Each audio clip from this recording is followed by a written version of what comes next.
business editor at Cycling Weekly magazine. Today I'm at Bespoke Cycling's flagship store in Canary Wharf with expert bike fitter Ben Hallam, who's going to tell us a little bit about how to set our saddle height. So where do we start?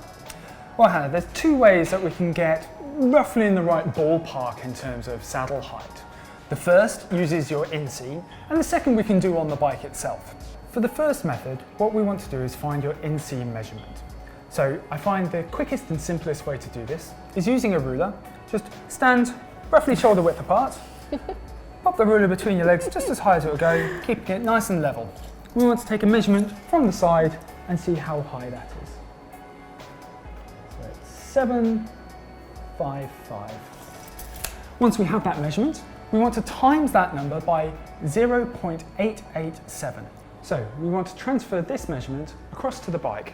We're measuring from the center of the bottom bracket to the top of the saddle.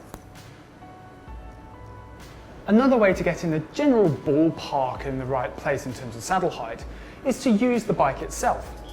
In this method, if you put your heel on the pedal at the bottom of the pedal stroke, like so, and then raise the saddle until your knee is locked out and straight, and then clip back in.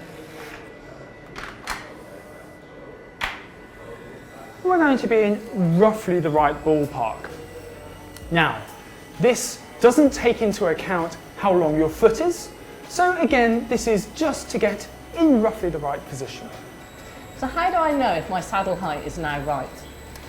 Well, what we're looking for at the bottom of the pedal stroke is a soft knee bend, so roughly about 150 degrees. But your saddle height is only one part of your bike fit. Certainly. There are many elements that make up the fit, be it cleats, saddle, bar position, and each of them are interrelated, and changing one can have an effect on the position of the others.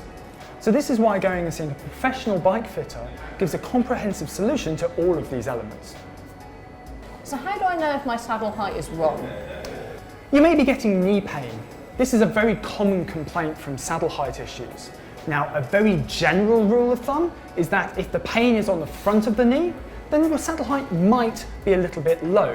If the pain is at the back of the knee, then you might have your saddle set slightly too high.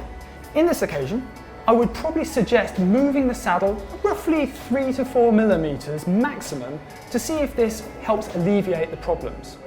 If you have any more questions on how to set your saddle height, leave a comment at the bottom of this page.